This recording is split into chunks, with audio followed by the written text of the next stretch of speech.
Hello friends, स्वागत है आपका हमारे यूट्यूब चैनल में। तो आज हम करने वाले हैं एक्सरसाइज 1.2 को।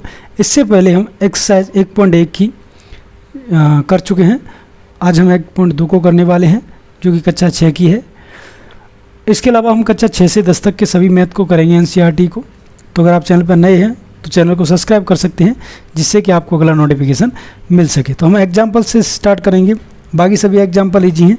तो एग्जाम्पल नंबर 4 है, वो अच्छा है, इसलिए मैं आपको उसको बता देता हूँ। क्वेश्चन है कि अभ्यास पुस्तिकाएं बनाने के लिए कागज़ की 75,000 सीटें उपलब्ध हैं। प्रत्येक सीट से अभ्यास पुस्तिका के 8 पृष्ठ बनते हैं। प्रत्येक अभ्यास पुस्तिका से 200 पृष्ठ हैं। उपलब्ध कागज़ से कितनी अभ्यास पुस्तिकाएं बनाई जा सकती हैं। तो सबसे पहले आपको पता होना चाहिए कि आपके पास टोटल पृष्ठ कितने हैं। ठीक है, पहले आपको ये चीज़ पता होना चाहिए। फिर आपको ये पता होना चाहिए कि जो एक बुक है, जो एक पुस्तक बन रही है, एक पुस्तक को बनाने में कितने पृष्ठ लग रहे हैं। ठीक है, अगर आपको ये पता चल जाएगा तो टोटल पृष्ठों में जब आप एक बुक में जितने भी पृष्ठ लग रहे हैं अगर उनका भाग दे देंगे तो आपके पास जो टोटल क्या आ जाएंगी, बुक आ जाएंगी, जितनी बुक बन सकती हैं उन पृष्ठों से। तो सिर्फ हम यही करेंगे। इस क्वेश्चन का मैंने आपको लॉजिक बताया है। तो देखिएगा, सबसे पहले हमें पता होना चाहिए कि प्रत्येक सीट में पृष्ठ कितनी है। तो देखिएगा, प्रत्येक सीट में अगर पृष्ठ की बात की जाए तो पृष्ठ हैं 8। ठीक है, हमारे पास सीट कितनी है, 75,000 सीट है। तो टोटल पृष्ठ कितने हुए, टोटल पृष्ठ कितने हुए, 75,000 गुणा 8। तो ये निकल के आ जाएंगे हमारे,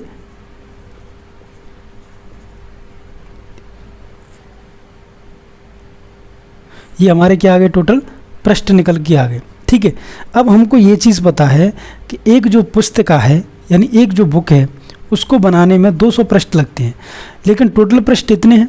तो ऐसी कितनी पुस्तकें बनाई जा सकती हैं जिनमें 200 पृष्ठ हों। तो अपन क्या करेंगे, इसका इसमें भाग दे देंगे। तो बनने वाली पुस्तकों की संख्या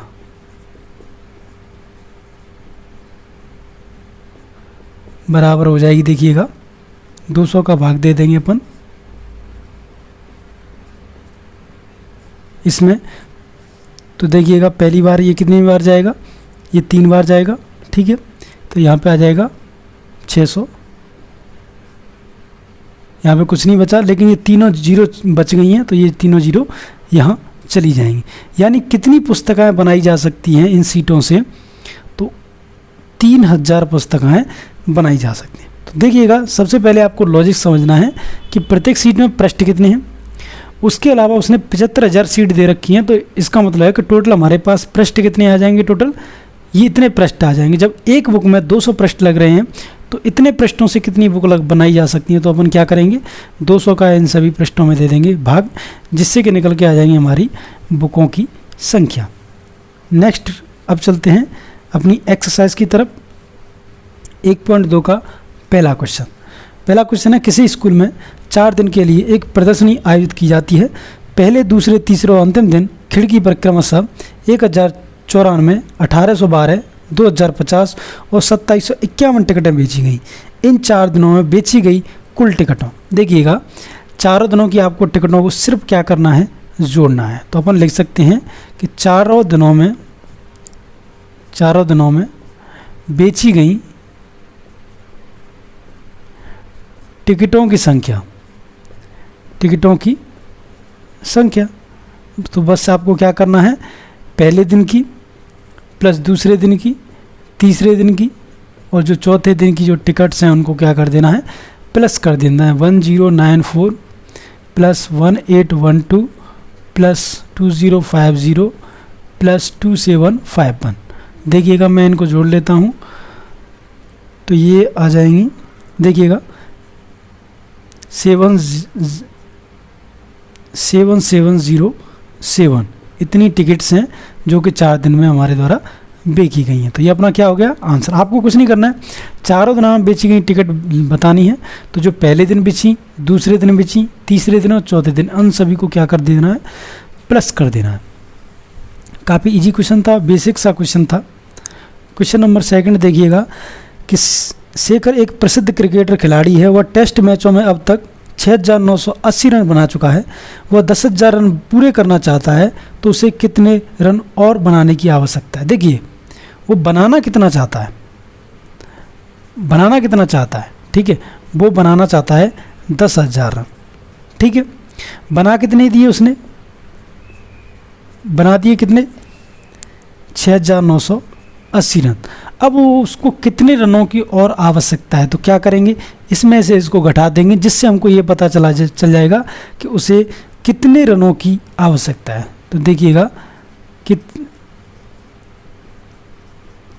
आवश्यक रन 10,000 में से आपको क्या करना है, 6,980 को माइनस करना है। तो देखिएगा इसको अपन माइनस करेंगे तो ये आ जाएगा 3,020, यानी उसको 3,020 रनों की बनाने की और आवश्यकता है। यानी सीधी बात है कि उसको वो बनाना चाहता है 10,000 रन, बना दिए उसने इतने, तो कितने रनों की आवश्यकता है, तो वो ये सारे रन हो गए 3,020, जो कि उसको बनाने की आवश्यकता है। क्वेश्चन नंबर 3 की तरफ चलेंगे तो देखिएगा कि एक चुनाव में सफल प्रत्याशी ने 5,77,500 मत प्राप्त किए, जबकि उसके निकटतम प्रतिद्वंदी ने 3,48,700 मत प्राप्त किए।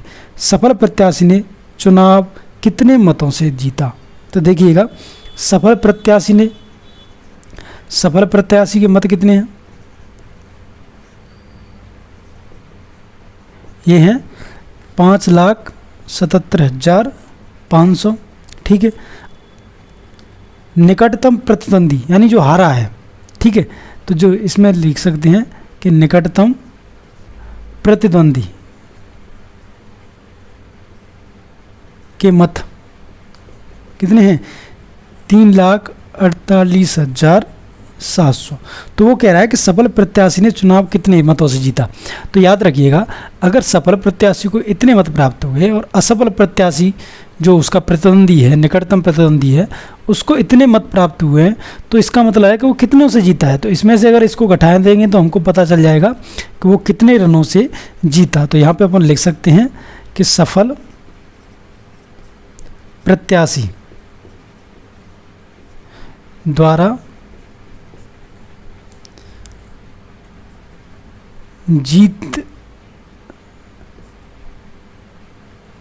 जीतने वाले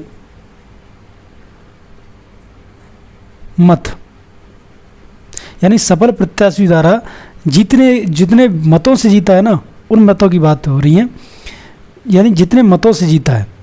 इसको ऐसे लिख सकते हैं, सफल प्रत्याशी द्वारा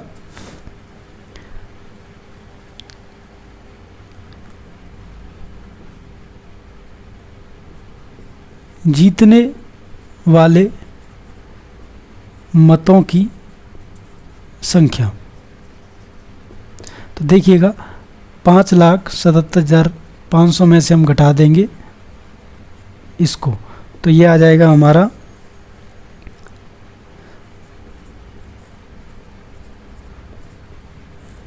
ये आ जाएंगे क्या मत, वो इतने मतों से जीता था, ठीक है। 2,28,800 मतों से जीता था जो सफल प्रत्याशी था वो वाला। तो आपको कुछ नहीं करना था, जो असफल प्रत्याशी था उसके मतों को घटाना था सफल प्रत्याशी के मतों से, जिससे कि आपको डिफरेंस पता चल जाए। क्वेश्चन नंबर 4 है कि कीर्ति बुक स्टोर ने जून के प्रथम सप्ताह में 2,85,891 मूल्य की पुस्तकें बेची। इसी माह के दूसरे सप्ताह में उसने 4,07,68 रुपये की पुस्तकें बेची। दोनों सप्ताह में कुल मिलाकर कितनी बिक्री हुई, किस सप्ताह में बिक्री अधिक हुई और किस में कितनी अधिक हुई। तो देखिएगा अपन देख सकते हैं कि जून के जो प्रथम सप्ताह है, यानी जो फर्स्ट सप्ताह है, जो फर्स्ट सप्ताह है उसमें पुस्तकें बेची। देखिए कितने मूल्य की पुस्तकें बेची। फर्स्ट सप्ताह में बेची पुस्तकों का मूल्य कितना है, 2,85,891, ठीक है। इसी प्रकार से हम कह सकते हैं कि सेकंड सप्ताह यानी दूसरे सप्ताह में बेची गई पुस्तकों का मूल्य वो कितना है, तो वो है ये। अब वो कह रहा है कि कुल बेची गई पुस्तकें, तो कुल जो बेची गई पुस्तकें थी उनका मूल्य क्या है, तो क्या करेंगे, इन दोनों को अपन क्या कर देंगे, जोड़ देंगे, ठीक है, जिससे हमको कुल मूल्य पता चल जाएगा। ठीक है, ये आ जाएगा, देखिएगा इसको जोड़ लेते हैं तो 8 1 9 5 6 6 8 और 6, ठीक है, ये आ जाएगा हमारा कि उसने फर्स्ट और सेकंड सप्ताह में इतनी पुस्तकें बेची। अब वो पूछ रहा है कि जो दूसरे सप्ताह में जो पुस्तकें बेची हैं वो कितनी ज़्यादा हैं पहले सप्ताह से, तो आप क्या करेंगे, इसमें से इसको घटा देंगे। तो देखिएगा, इसको यहाँ लिख सकते हैं कि दूसरे सप्ताह, इसको लिख सकते हैं दूसरे सप्ताह में बेची अधिक पुस्तकों का मूल्य, तो क्या करेंगे हम, इसमें से इसको घटा देंगे। तो 4000768 माइनस 285891, तो ये आ जाएगा हमारा 77843 और 3, ठीक है, 3,34,877 रुपये हमारा आ जाएगा। तो सबसे पहले आपको बताना था कि फर्स्ट सप्ताह में बेची गई पुस्तकों का मूल्य इतना था, सेकंड सप्ताह में बेची गई पुस्तकों का मूल्य इतना था, तो दोनों मिला के दोनों सप्ताह में कितनी पुस्तकें का मूल्य था जो बेची गई थी, तो वो ये थी। अब वो कह रहा है दूसरे सप्ताह में जो पुस्तकें बेची गई थी पहले सप्ताह से कितनी अधिक थी उनका मूल्य, तो क्या करें हम, दूसरे सप्ताह में से पहले सप्ताह के मूल्य को घटा देंगे, जिससे कि हमारा अधिक मूल्य आ जाएगा कि कितना मूल्य था जो दूसरे सप्ताह में अधिक था पहले सप्ताह की अपेक्षा। क्वेश्चन नंबर 5 देखिएगा कि अंकों 6, 2, 7, 4, 3 में प्रत्येक का केवल एक बार प्रयोग करते हुए 5 अंकों की बनाई जा सकने वाली सबसे बड़ी और सबसे छोटी संख्या का अंतर आपको देखना है। तो देखिएगा, आपको क्या करना है, एक बार प्रयोग करना है। तो देखिएगा, एक बार उपयोग से बनी 5 अंकों की बड़ी संख्या। बड़ी संख्या के लिए आप क्या करेंगे, बाईं तरफ सबसे बड़ी संख्या को लिखेंगे। तो इन सभी में सबसे बड़ी संख्या कौन सी है, 7, उससे छोटी कौन सी है, 6, उससे छोटी कौन सी है, 3, और उससे छोटी है 2। अब अपन क्या करेंगे, इन्हीं का एक बार प्रयोग करके 5 अंकों की सबसे छोटी संख्या। अब देखिएगा, बड़ी संख्या में हमने क्या किया था, लेफ्ट साइड में सबसे बड़े अंक को लिया था। अब क्या करेंगे, छोटी संख्या के लिए लेफ्ट साइड में सबसे छोटे अंक को लिखेंगे। तो 2, उसके बाद 3, उसके बाद 6 और उसके बाद 7। ये सबसे छोटी संख्या हो गई इन अंकों की, और ये सबसे बड़ी संख्या होगी। अब वो कह रहा है कि इन दोनों का अंतर आपको बताना है कि इन दोनों में अंतर कितने का है। तो अपन क्या करेंगे, इस बड़ी में से छोटी वाली को घटा देंगे, जिससे हमें पता चलता है कि इसमें अंतर आ जाएगा। सॉरी, देखिएगा 7 6, यहाँ पे 4 रह गया था,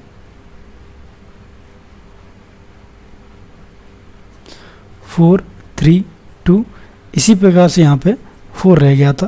तो यहाँ पे अपन 4 लगा देंगे और यहाँ पे 4 लगा देंगे, तो ये आ जाएगा, देखिएगा 2 7, तो ये आ जाएगा 5 6 9 2 और ये 5, ठीक है। तो ये क्या आ गया, अपना आंसर आ गया। सबसे पहले उसने देखा था कि इनका यूज़ करके जो 5 अंक दिए गए हैं 7 6 4 3 2, इन सभी का यूज़ करके सबसे बड़ी संख्या बनानी थी, फिर सबसे छोटी संख्या बनानी थी, फिर उनका अंतर ज्ञात करना था। तो ये उसका क्या हो गया, आंसर हो जाएगा। चलते हैं क्वेश्चन नंबर 6 की तरफ। क्वेश्चन नंबर 6 है कि एक मशीन औसतन एक दिन में 2825 पेज बनाती है तो जनवरी 2006 में उस मशीन के द्वारा कितने पेज बनाए जाएंगे। तो आपको सिर्फ ये बताना है कि जनवरी में सबसे पहले आपको पता होना चाहिए कि दिन कितने होते हैं। तो 21 दिन होते हैं, ठीक है। एक दिन में अगर वो कितने पेज बना रही है, एक दिन में बना रही है वो 2825। तो टोटल पेज कब, जनवरी माह में, बराबर आपको क्या करना है, सिर्फ इनका गुणा कर देना है। तो देखिएगा मैं इनका गुणा कर लेता हूँ। तो गुणा करने के बाद जो संख्या आएगी वो आएगी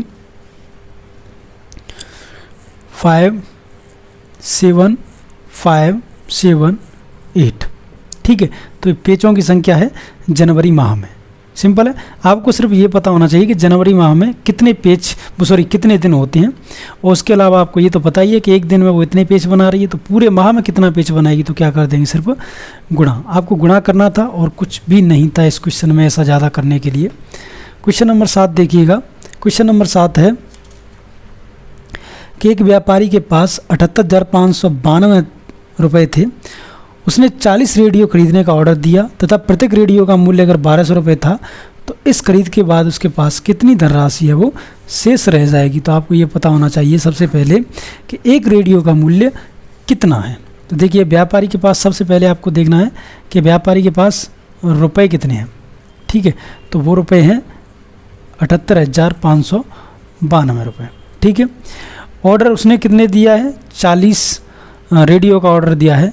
तो एक रेडियो का मूल्य कितना है, एक रेडियो का जो मूल्य है वो है 1200 रुपये, ठीक है। 40 का उसने ऑर्डर दिया है तो 40 रेडियो का मूल्य क्या होगा, तो ये हो जाएगा 1200 गुणा 40, लगभग हो जाएगा 48,000 रुपये, ठीक है। यानी उसने इतने रुपए खर्च कर दिए। तो व्यापारी के पास अब शेष रुपए कितने बचे, तो वो क्या करेंगे, हम इसमें से घटा देंगे इसको।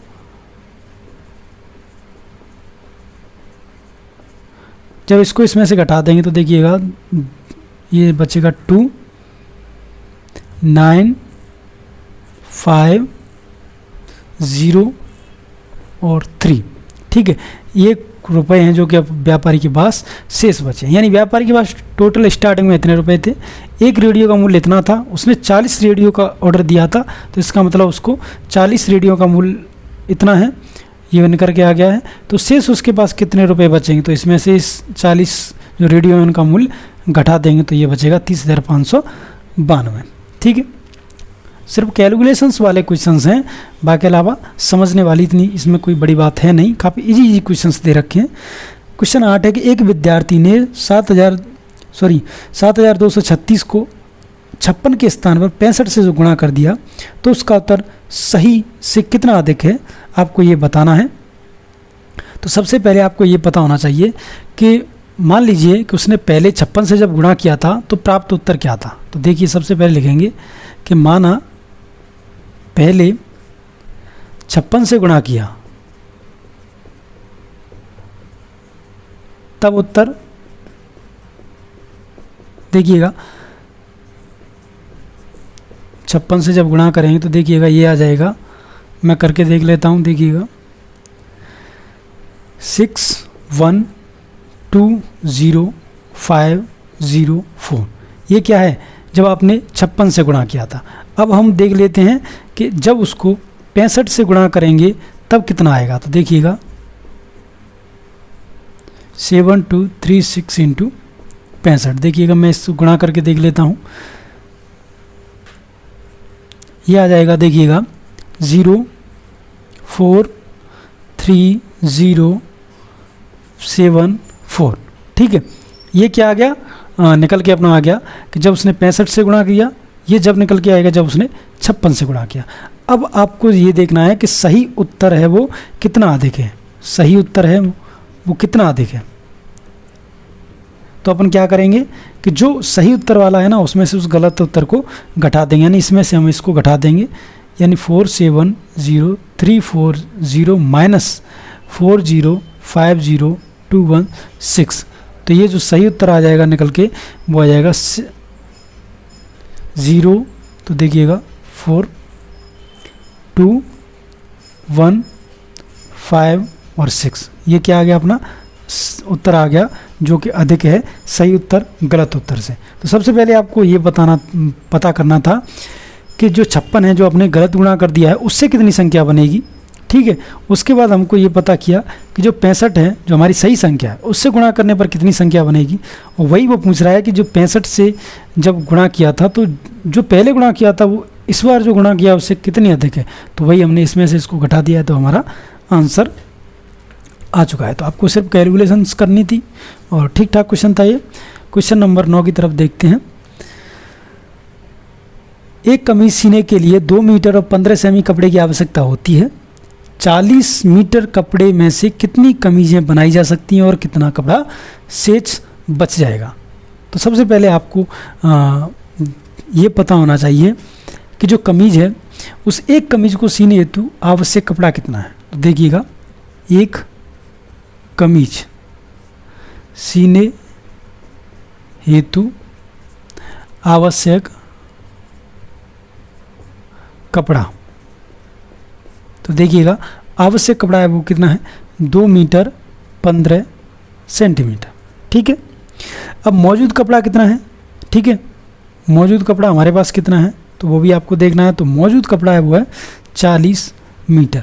अब देखिएगा कि अब हमको देखना है कि कितनी कमीज बनाई जा सकती है और कितना कपड़ा शेष बचेगा। तो देखिएगा एक कमीज इतने की बन रही है जिसको अपन लिख सकते हैं 215 सेंटीमीटर, और इसको भी हम लिख सकते हैं 4000 सेंटीमीटर, यानी ये हम सब ने सेंटीमीटर में चेंज कर लिया। तो देखिएगा कपड़ा टोटल इतना है, एक कमीज में इतना कपड़ा लग रहा है, तो कितनी कमीजें बनाई जा सकती हैं, तो अपन क्या करेंगे इस टोटल में इसका भाग दे देंगे। तो बनी कमीजों की संख्या, क्या करेंगे इसका 215 का अपन भाग दे देंगे 4000 में, ठीक है। तो ये भाग दे देंगे, तो देखिए मैं भाग दे के देख लेता हूँ। तो सबसे पहले देखिएगा भाग देंगे तो एक बार जाएगा तो ये आ जाएगा 215, ठीक है। इसमें से घटाएंगे तो देखिएगा ये आ जाएगा 5 8 1, ये 0 नीचे लिख लिया। अब देखिए इसमें देखते हैं, देखिए कितनी बार जाएगा, ये 8 बार जा रहा है। तो 8 से जब इसको गुणा करें तो यह है 0 2 7 और 1, इसको इसमें से घटा देंगे तो यह आ जाएगा 130, जो कि अपना शेष बचा है। तो शेष बचा कपड़ा है कितना है ये वाला, और कमीजें कितनी सी जा सकती हैं 18, ठीक है। तो सी जाने वाली कमीजों की जो संख्या हो जाएगी वो तो हो जाएगी 18, और जो शेष कपड़ा है, शेष कपड़ा कितना बचा जो पूछ रहा था वो हो जाएगा 130 सेंटीमीटर, ठीक है। तो सीधी बात है कि सबसे पहले आपको ये देखना है कि एक कमीज़ के लिए कितने कपड़े की आवश्यकता है, टोटल कपड़ा कितना है। टोटल कपड़े में जब एक कमीज़ का भाग दे देंगे तो उससे ये पता चल जाएगा कितनी तो कमीज़ें बनाई जा सकती हैं और कितना कपड़ा शेष बचेगा। काफ़ी जी क्वेश्चंस था। क्वेश्चन नंबर 10 की तरफ चलेंगे। देखिएगा, दवाइयों के बक्से में भरा गया और ऐसे प्रत्येक बक्से का भार 4 किलोग्राम और 500 ग्राम है। एक वैन में 800 किलोग्राम से अधिक का भार नहीं ले जा सकती, तो ऐसे कितने बक्से लादे जा सकते हैं। यानी सीधी बात है, जो बक्से का भार, सबसे देखते हैं बक्से का भार। बक्से का भार है 4 केजी और 500 ग्राम, तो इसको अपन लिख सकते हैं 4500 ग्राम। मैंने सभी को ग्राम में चेंज कर लिया। अब देखिए बैन कितने भार सह सकती है। जो भार सहन क्षमता है उसकी वो है 800 केजी। इसको अपन लिख सकते हैं 800 में अगर 1000 का गुणा करेंगे तो ये सब क्या आ गया, ग्राम हो गया। अब वो कह रहा है कि वो कितने बक्सों को ले जा सकती है। देखिए क्षमता उसकी इतने ग्राम की है, एक बक्से का मूल्य एक बक्से की जो वजन है वो इतनी है, तो कितने बक्से ले जा सकती है। हम क्या करें, इसका इसमें भाग दे देंगे, जिसके हमको ये पता चल जाएगा इतने बक्से वो ले जा सकती है। तो लादे गए बक्सों की संख्या क्या करेंगे अपन, 4500 का भाग दे देंगे इसमें, तो देखिएगा सबसे पहले भाग देंगे तो देखिएगा कितनी बार जाएगा, एक बार, जिससे हमें मिल जाएगा 4500। देखिएगा 5, और यहाँ पे इससे इसमें से घटाएंगे तो ये आ जाएगा, यहाँ से 0 उतार लेंगे। अब देखिएगा ये जाएगा 7 बार, ठीक है। 7 से इसको गुणा करें, 0 0 5,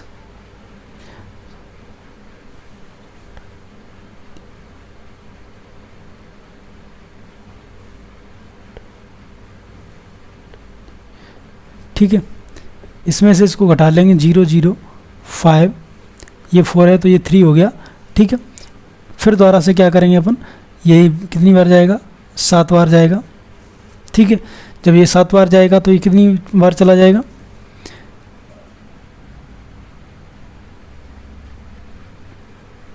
0, उसी की तरह चला जाएगा 31500, ठीक है। जब इसमें से इसको घटाएंगे तो ये यही आ जाएगा, यानी ये आ जाएगा 0 0 5 और 3, ठीक है। तो इसमें से अब तो 0 बचा नहीं है, तो 0 तो नहीं आएगा। तो कितने बक्से लादे जा सकते हैं, 177 बक्से लादे जा सकते हैं, क्योंकि भाग देने के बाद अब तो कुछ 0 नहीं बचा, जिसको हम यहाँ लाएंगे और यहाँ पे भाग दे लेंगे। और ये है वो 45 से छोटा है, तो इसको नहीं ले जाएंगे हम बाहर को, सिर्फ इतने बक्से को ले जाया जा सकता है। यानी लादे गए जो बक्सों की संख्या है वो कितनी है, 177, ठीक है। क्वेश्चन नंबर 11 की तरफ चलते हैं। क्वेश्चन नंबर 11 है, एक स्कूल और एक विद्यार्थी घर के बीच की दूरी है वो 1 किलोमीटर 875 मीटर है। प्रत्येक दिन यह दूरी 2 बार तय की जाती है। 6 दिन में उस विद्यार्थी द्वारा तय की गई कुल दूरी ज्ञात कीजिए। देखिएगा ये घर है, ठीक है, और ये स्कूल है। इन दोनों के जो मध्य की दूरी है वो है 1 किलोमीटर और 875, इसको अपन लिख सकते हैं 1875 मीटर, ठीक है। अब देखिए एक दिन में, अगर एक दिन की बात की जाए तो एक दिन में 2 बार आता जाता है, तो 2 बार आता जाता है, इसका मतलब एक दिन में दूरी कितनी चलेगा वो, तो क्या कितनी चलेगा, 1875 गुणा 2, तो ये हो जाएगी 1875 से जब जो 2 का गुणा करेंगे तो ये 22,500 मीटर, यानी इतनी दूरी है वो एक दिन में डेली चलता है। सॉरी,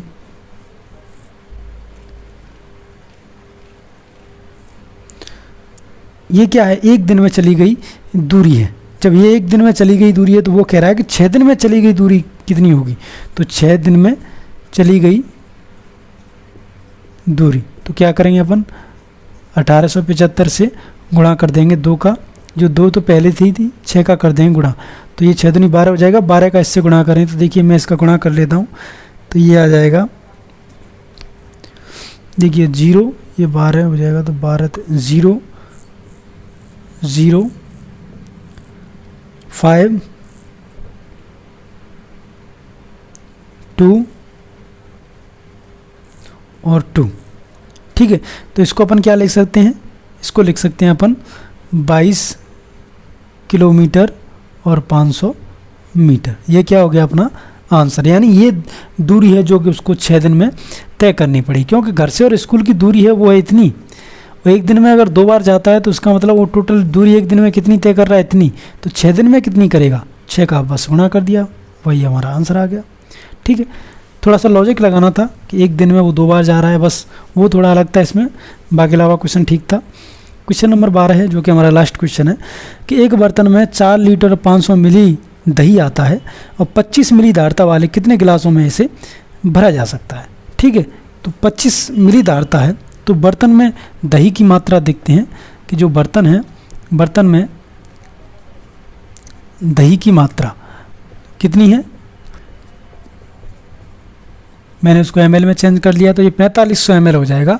और गिलास की धारता अगर बात की जाए कि गिलास की धारता कितनी है, तो गिलास की अगर धारता की बात करें तो गिलास में सिर्फ आ रहा है 25 ml। तो ऐसे कितने गिलास भरे जा सकते हैं इस टोटल दही की मात्रा से, तो क्या करेंगे इसमें भाग दे देंगे इसका। तो देखिएगा भरे जाने वाले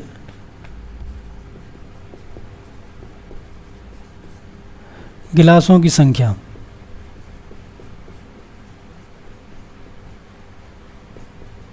कितनी है?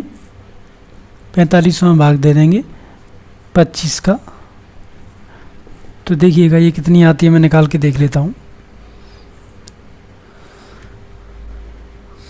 ये आ जाएगी 180 गिलास।